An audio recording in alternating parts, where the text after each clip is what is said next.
Happy Tuesday, happy August, and welcome back to another exciting episode of the Rocketeer Minute, where each and every day, Monday through Friday, we go over 1 minute of the greatest adventure movie Walt Disney's ever made, the 1991 Joe Johnston-directed feature, The Rocketeer. I'm one of your hosts, Jim O'Kane of TVDads.com. And I'm Hal Bryan, an airplane nerd from the Experimental Aircraft Association here in Oshkosh, Wisconsin. And Jim, what a guest we have with us this time. We really do. This is a great one. We could never have imagined the types of people that we would find who would be willing to come on the show and share their interesting stories. So today joining us, we've got a gentleman named Clark Acton. He's in the movie prop business. He's the lead model maker for Flix FX currently in Hollywood. And he has a fascinating connection to the Rocketeer, in addition to loving the film, and some personal connections through friends. But a fascinating little tidbit of Rocketeer history to share with us tonight. So, Clark, welcome. Well, thank you, guys. Thank you very much. I'm glad to be here. And thanks for listening to the show. I mean, I don't think we'd meet each other unless it were for you happening to tune in on our podcast. So not even. One little tidbit on that. This is the very first podcast I've ever listened to. A friend of mine told me about podcasts. I'd heard about them, but I'd never experienced them. And I sat down and went, okay, what is this podcast thing? And I looked up Rocketeer. There was this one, and I listened to the first. I think I caught up with you around minute 45, and I listened to all 45 minutes within like 3 days. Oh my gosh! Wow, we are a gateway drug, apparently. Well, it is my favorite movie. What can I say? Well, it's ours too. Yeah, here. It's so rewatchable. It's such a great movie that you can recommend to other people. And since a lot of people haven't ever seen it, it's easy to recommend. It is, and it's unfortunate it wasn't seen as much as it should have been. It's funny how I know when I watch it with people who haven't seen it before, I wind up watching them more than I watch the movie. It's just interesting watching people hit over the different sides of this thing. I would love to say I do that, but all I wind up doing is watching the movie. It's I dive right into it, and I'm lost. As soon as the bars of music start in the beginning, I'm done. Yeah. Well, we're in a good action scene here. We're in minute 72, and we're watching the bad guys versus the good guy, and a very low flying Rocketeer. I'm amazed at his ability for that almost a ground effect hover. Right, he's just cruising around in circles. Really slow. Yeah, he really is. And the clam has collapsed, or the oyster, or the mollusk upon which we could never quite agree. I'm sure Eddie Valentine's probably sitting in his office. Yeah, I'm sure that Eddie Valentine's trying to find his number for State Farm business insurance and figuring out, am I covered for this? Gosh, good. I would just say that wonderful ice sculpture snail, which it seems like when he hops onto it on the buffet table, it looks very much like an ice sculpture. Then it seems to switch to. Oh, I can tell you about that. I think you can. I think you know somebody who might have been here in this moment. Yes. First off, the stuntman who is doing that is a gentleman named Seth Arnett, the son of James Arnett, who was the stunt coordinator for this movie. I work with both of them on the movie Deep Impact, and I was talking with Seth at one point during the filming, and he mentioned that he'd worked on Rocketeer. I said, I love that movie. And he said, well, he was the stuntman who did all the flying sequences in the South Seas Club with the flame coming off his back and was being dragged around by the crane. And he was also Peavy when Peavy was blown backwards. So those two shots where Peavy gets nailed, he's the young guy that's wearing the wig. So he wore the wig. Oh, my gosh. Okay, Seth Arnett. Wow. There's another mystery solved. No kidding. Wow. So. And boy, James Arnett has done just about everything. Scarface, my goodness, he has. Jurassic Park, and oh my Lord. Yeah, no kidding. Wow. So anyway, a little bit of that. As to the snail, I can guarantee that the snail you see him jump on and start the ride with is probably a clear vacuform or a fiberglass, but something like that would be not meltable and could sit there underneath the lights for hours and hours and hours while they reset and redid and retaked and all that. Because if you look at it, it's completely clear with some white highlights, and then there's no lines or stratification. And then what is it? Around second, when it goes through the door, around second 9 or 8. And see all the layers of that's real ice going through there. So they probably had one or two of the ice sculptures. Maybe usually they make three of anything that's going to explode, if you will. Right. And so there's probably three of those ice sculptures, and they just ran it through the door a couple of times to. Sure. Yeah, you can see that one's transition really right ice. when he sort of flies over it. It's almost pure white. It's very opaque, and then when it comes through the door, sort of headless. That looks to me like real ice. And that was probably pre-broken to go through the door. The eye of an that expert. way, Thank you, Clark. Wow. You're welcome. I noticed that when I feel such a sense of it's such a sense of closure. Yeah, it's great. That door is very lightweight that I could get knocked over like that. It just kind of blows away. An interesting view. Well, it's like some of the other doors I've worked on that had to be blown away. They were pre-rigged to come off that way. Their hinges are unscrewed, things are set, and they even breaking the glass may have had some sort of a little actuator on it that would smack it like a little hammer that would break the glass for it. So you knew that the glass end rather than hoping that it would. Quite a sequence of edits there. I mean, there must be at least 5 shots in inside of a couple of seconds, and just to get all those effects. I didn't try to count them, but yeah, there's a bunch, and they're all very quick. They're second and a half at most, but that's awesome. We get to watch poor Jenny trying to go upstream like a salmon.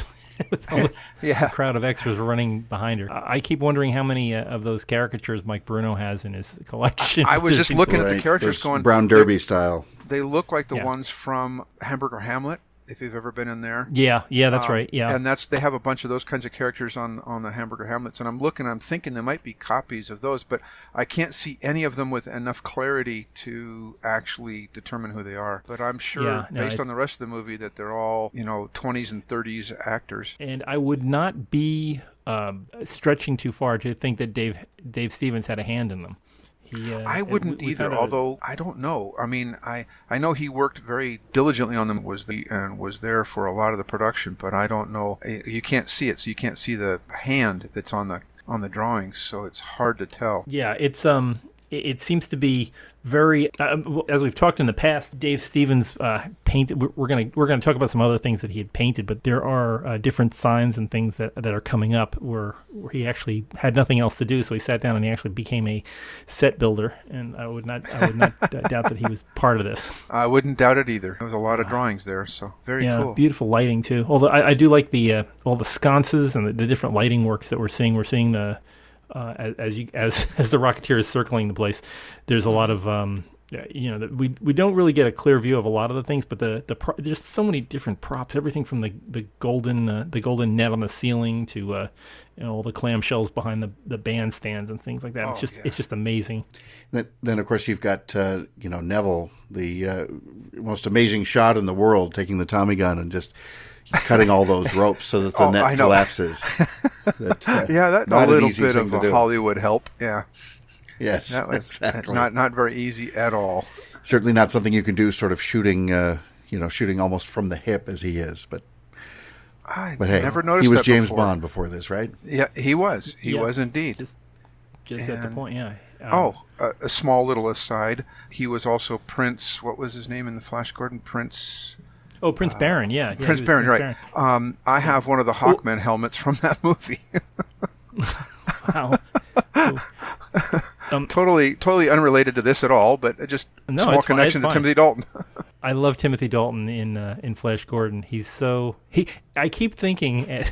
It's just the way I keep thinking. If you think of him as Neville Sinclair in Flash Gordon, it takes on a whole different aspect. That he's Neville Sinclair playing Prince Baron. It exactly. Works a lot better. Nobody's done the Flash Gordon minute yet. So Clark, if you are thinking if you're thinking about a podcast, that's a great jumping in place. I don't know. I've seen how much work you put into this one. I'm not sure it's my speed, but we'll try it. You got Brian Blessed. You've got Porkins from Star Wars. That's right. I forget about Porkins in that one. Yeah. I love Brian Blessed. Whenever he has that big grin and he goes, "Dive!" But it always sounds like to me he's just yelling, "Die!" and just screaming at people and clunking them with that mace. So. Gordon's alive. Wow. But anyway, we're still talking about 1938 Hollywood and a giant fish net, which it's easily knocked down by a spray of bullets. I do admire. Hal, you fired. Have you fired a Thompson machine gun? I have fired a Thompson, and I'm not necessarily a gun nut or gun collector, but it is absolutely something I will own one day because it was just the most immediately comfortable and satisfying butta sort of firearm I've ever shot. Did you have on a white tie and a black shirt? Did you just get the Can you picture me doing anything less? Okay. I mean, is it? I think that's mandatory. I can picture you as Eddie Valentine stopping and looking at the guy next to you and grinning like a mad Cheshire Exactly. Yes, that's pretty much par for the course. Drinking some bromo seltzer and plugging that ulcer. Yes, exactly. Make me a bromo. It's a very, very solid thing, and it just feels exactly like you'd expect it to. It's punching this 45 caliber rounds, which is, pretty good size for something like that. It's not like an MP5 spraying little 9mm. Nope. And it certainly is accurate and very, very controllable. The weight, minimizes some of the recoil, and it doesn't tend to climb. At least it didn't for me. But I don't think I could just sit there and, stare at the ceiling and shoot up a bunch of ropes to drop a net. Well, it's really kind of funny. I'm funny. Surprised I've admitted that. Yeah, I know, that's all right. I think you're probably an excellent shot. But looking at if you look at when the bullets hit next or around him, and suddenly the ropes just break. It's like, I wonder how that worked. I do believe it's what we call the magic of Hollywood. The little shrapnel from the plaster. Yes. That's very sharp plaster. That's what. And somebody just like Clark was there. Yep, exactly. Some guy with a little squib board going, okay, ready, 1, 2, 3. Right. Okay, they're all broken. You're done. Would they have been still sort of using the thing where you kind of drag a nail across a series of contacts, or would they have been fancier than that at this point? It would depend, but probably for something like that, it would probably be a nail board because it's a little bit. You can alter the timing very easily by just dragging your hand at a different speed or pausing in a little bit. You can kind of get a feel for how it's going to work. I've worked on sets where they did both, where they had nail boards and they had computer timed things. Mostly the stuff that I did was miniatures, and it was all done within tenths of a second, and there'd be 17 explosions happening, and then it would all kind of like the foreshadowing for what's happening near the end of the program. Not this program, this series is there was a ton of explosions happened very quickly, and then it was slowed down to give the scale of the explosion time to move and billow and smoke and look like it has heft. We are not too far away, but in the not too distant future, we're going to have the pyro specialist for that particular scene is going to be on to chat about it, and it's quite an interesting effect there. But something to look forward to. But in this one, it's more we've got floor effects of those flames and the beautiful sound of Jenny hitting Lothar on the head with a wooden a nice prop too. That beautiful seahorse. It is. It is plaster seahorse. I'm just going to assume now that Mike Bruno has it. Yeah, we'll just assume it. I challenge him to prove otherwise. Yes, the tail. The tail. So that piece he probably has the tail and the extra one that they built that they didn't break. He might. And if I ever get over to the East Coast, I might have to stop in and say hi. This guy has a better collection than I've ever going to have. I did notice it started about second 23, thereabouts, somewhere between 22, 23. The Rocketeer that's flying is the maquette. It's not a human being. The flames are mounted. I was wondering about that. And the helmet isn't got the right glint on the lenses. They're not clear. Yeah. It does have the feeling of looking a bit small, and the hands appear a little bit stiff and a little bit thin too. Yeah. No, I'm absolutely positive that's the maquette. And then going into second 24, for the first time ever, I noticed the mermaid in the background in the middle. It happens so fast. I see the net falling, and I never noticed the mermaid in the middle of the window at the top of the stairs. I never realized that either until that she was still there. I was just wondering, is that the same based on the layout of where it is? She's the mezzanine level mermaid. There's another mermaid at the first level is at Eddie's office, so that's kind of off in the wings. She's kind of the just going up to the mezzanine there. She seems to have her own little bubble, her own little tank. Little tank. And just a noble end to this beautiful set as it's continuously being destroyed by so many things going on. No kidding. I hate to see it destroyed because it is a beautiful place. Is that Tiny Ron playing Lothar when he gets hit? Because it seems like a different actor. I keep looking at it, and it just seems like a thinner he's a tall guy, but it doesn't seem like it's Tiny Ron anymore. I may be I reading think- it differently, but his Yeah, face. or the think prosthetics almost look simpler. Well, it's a mask. It looks like it's a simple Yeah. Halloween-style mask that's been put over somebody who's got a padded jacket and shirt on. It could be Tiny Yeah. Ron, but Tiny Ron isn't a stunt performer, so it probably wasn't. Yeah, I mean, he is getting knocked down like half a flight of stairs. There, Yeah, halfway up, yeah. and then he just No, lands on the floor. I'm pretty They could- sure they that could swap him out for. Right. And you notice when he lands, he's got his arm over his face always. That's a very Yeah. stuntman-y Yeah. thing to do, to say, okay, I'm not the right guy, so you can't see me. I'm pretty sure it wasn't him. I would bet anything pretty much that was not him doing the stunt of the actual fall. And not to bounce around too much, I had to double check my my notes. But you were calling out, Clark, you mentioned the mermaid back there. Mm-hmm. And we're not sure if that's the same mermaid from down below. It sort of hard pressed to think that for a scene as quick as this, you would cast and dress a different mermaid. Right. Anyway, the credits list her as a woman named Lori Lynn Ross, who I'm still holding out some hope we would reach out to, because she kind of enters into my world a little bit in that when she was getting started in stunts and feature films, she was also a wing walker. She flew with a pilot named Elliot Cross, who had a steerman and a Waco biplane. The Waco, like we see subbing for the back half of the GB early in this film. And then he was probably best known, if there's some air show goers out there, if you remember from the late 80s, early 90s, the Coors Light Silver Bullet jet, the little BD-5J, just like in the beginning of the Bond movie Octopussy. He was flying that on the air show circuit, but then she was his wing walker at the time. So I'm hoping sort of through the air show world that I might eventually find her and we can have her on at some point to talk about what it's like to be a mermaid, but we'll see. Yeah, that'd be great. It's always a crazy small world. We can hope. A boy can dream. I was trying to figure out one thing that puzzled me. You don't notice these things when you're watching major action scenes, but why doesn't Mike have his own? Why does he have to machine tag gun? team with Why Neville? Why? Yes. Yeah, thanks, boss. Maybe they only bought 3, and it's like they was going to share time. Right, exactly. There's a sign-out sheet. Well, because he's too young to Yeah. own one. He hasn't earned his spurs yet. So. Or maybe Neville just wasn't carrying one, and did he snatch it from him earlier? So sort of give me that. He did snatch it from somebody. I'm trying to remember who it was. Whether that was Mike. He definitely did that. But was that maybe Mike's that he grabbed? I'm scrubbing right now to. Yeah, I think actually if you go about second 14 to 15 and 16, yeah, I think he does grab it from Mike. He shoots down the net, Yep, and then it's a very quick. But yep, so he does. So what we learned from this is that Neville Sinclair can be trusted. You can loan him your weapon, and you will get it back when he feels you're mature enough to handle it. Sure.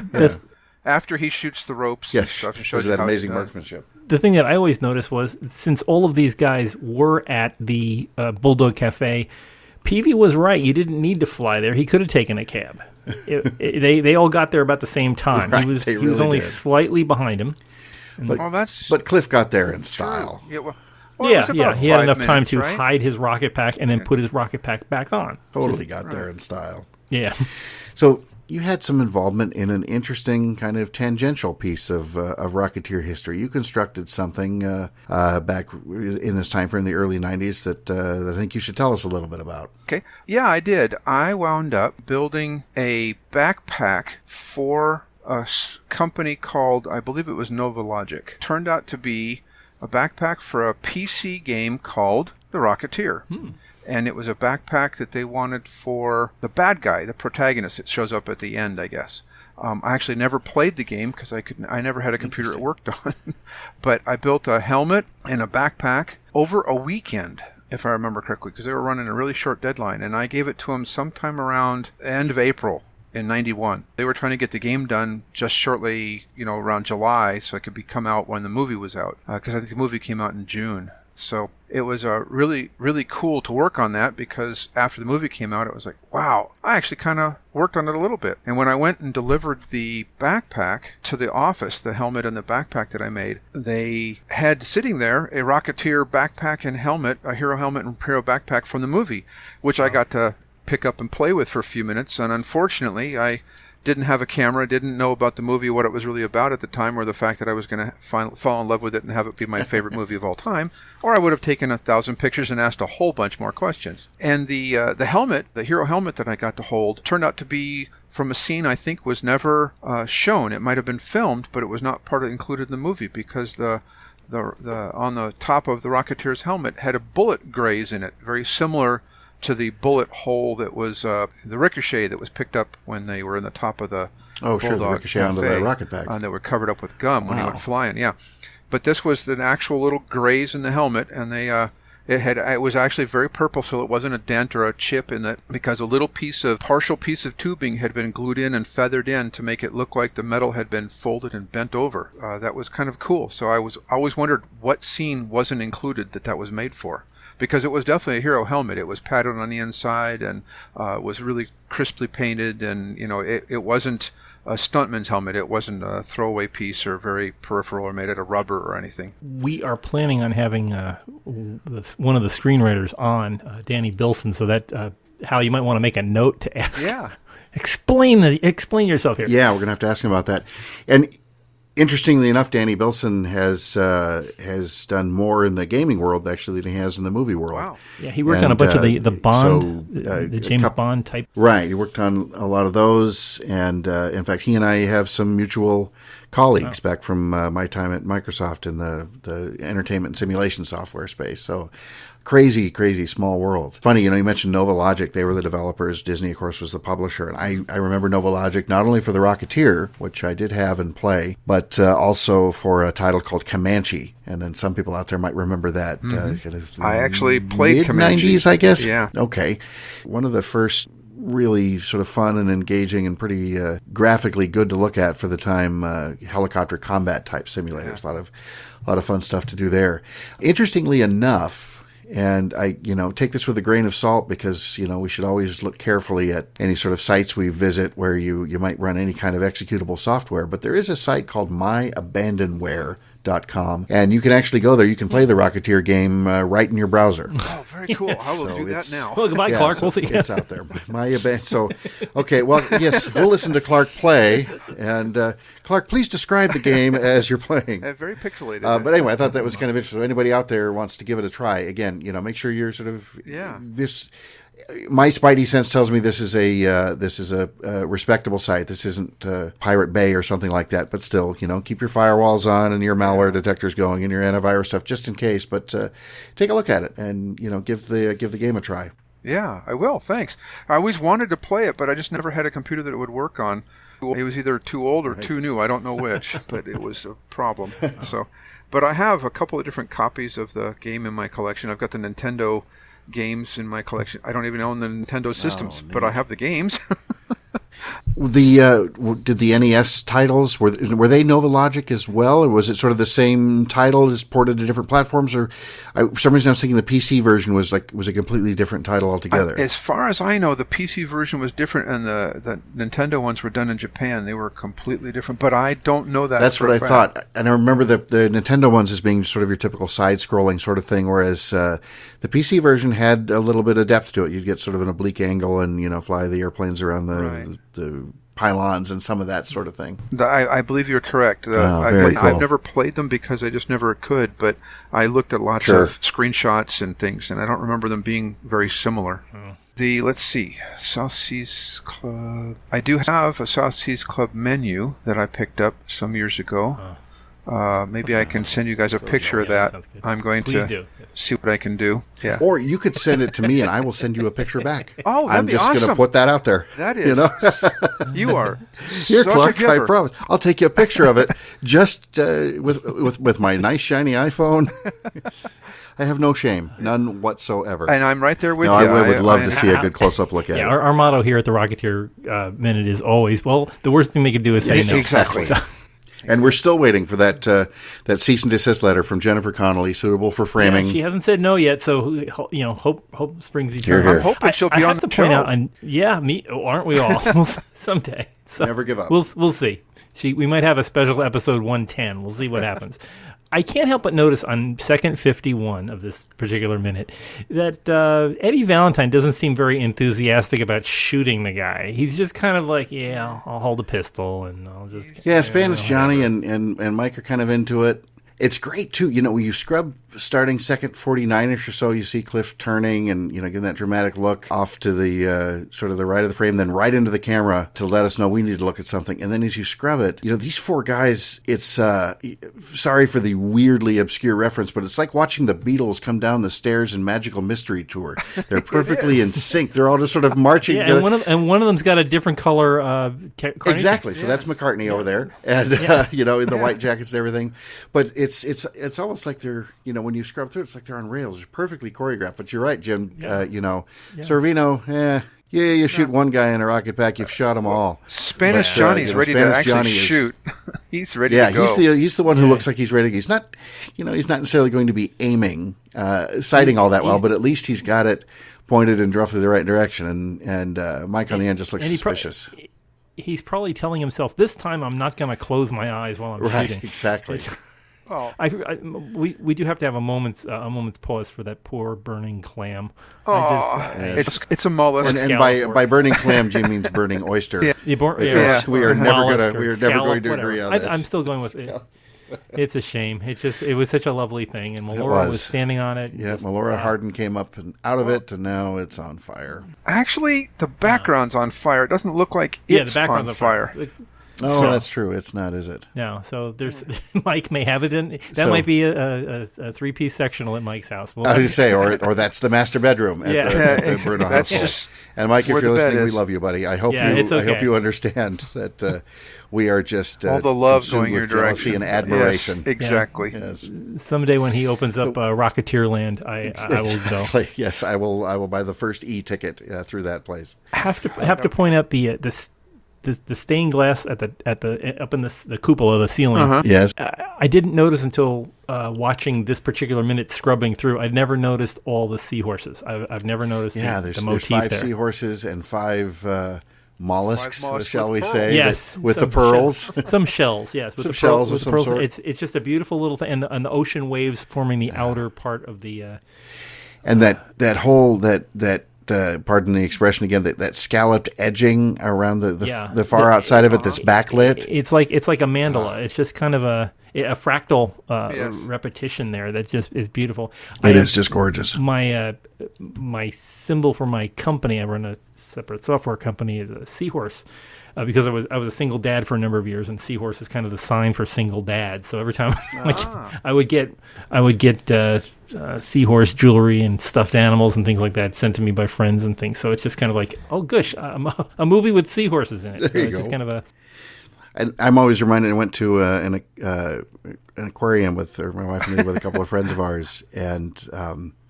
My friend, let's call her Nikki because that's her real name, was so excited we got there, and then she had one of those moments she couldn't think of what they were called, and she just pointed and said, "Oh, look at the horsefish." So to this day, to me, they are horsefish. Horsefish, yes. She's not wrong, you know. Yeah. But it only stays long enough to. Actually, it survives to the end of this minute. So that's true. He just seems to be very good targeting too. Right. He got right in the center. I would center. think that any part of that roof he would be able to hit, but he's definitely going for the 50 points right there. Oh yeah. Unfortunately, we don't. In this minute, you don't get to see it. He at least it ends right before he goes just to before the he glass. impacts it. Yeah, we'll have to pick that one up tomorrow. So maybe but, before we get to. No, that could be. Yeah, we don't know. Spoiler alert. Yeah. Maybe he just turns right around and flies back down there's a large bumping sound, and he has to go back and negotiate. Yeah. Whoops. That's how the helmet got This is leaded glass. Yeah. That really hurt. Yeah. Clark, we're kind of coming toward the end of the minute, but I don't want to let you go until you tell us a little about. You mentioned a couple of projects you've got going on for a museum. Oh yes, that you're building. Could you tell us about those? I would love to. I found out about the beginning of this year, 2017, that the Bigelow's Air Circus hangar still existed. I didn't know up until then that it was actually had not been torn down when the movie was final. The Santa Maria Museum of Flight acquired it and moved it from south of the main runway and put it back up next to another building that they had stuff in, and now it's part of the main part of the museum. About 3 months ago now, I went up there and visited Santa Maria and got to go through it and take pictures of the whole thing, and it's awesome. But they have a really weak Rocketeer display there, and I made a couple mentions to the docent that we was talking to about, you're kind of missing a display on the Bulldog Cafe, and he says, oh yeah, we'd love something like that. And my model maker brain went ding. I think I know what to do. I'll be right back. And so I have been in contact with the director of the museum. They are willing to accept a display from me, and so I'm custom making them a Bulldog Cafe model for Rocketeer display. And I decided that they didn't have a suitable GB for the GBZ that was used in the film, so I'm making them a 1/6 scale version of that. It won't be RC or anything, but it'll be a good size one that I can put a 1/6 scale Rocketeer next to, which I happen to have. So yep, I've got one of those as well. That perfect, exactly. The real GI Joe size, the 6 scale. Yep. Yeah. My wife and I were in the 1/6 scale toy business for many years, manufacturing uniforms and accessories. And we need to talk so. Because I used to have almost 200 vintage Joes. So. Oh boy, yes, we do need to talk more about that. Brigade, yeah. Yes.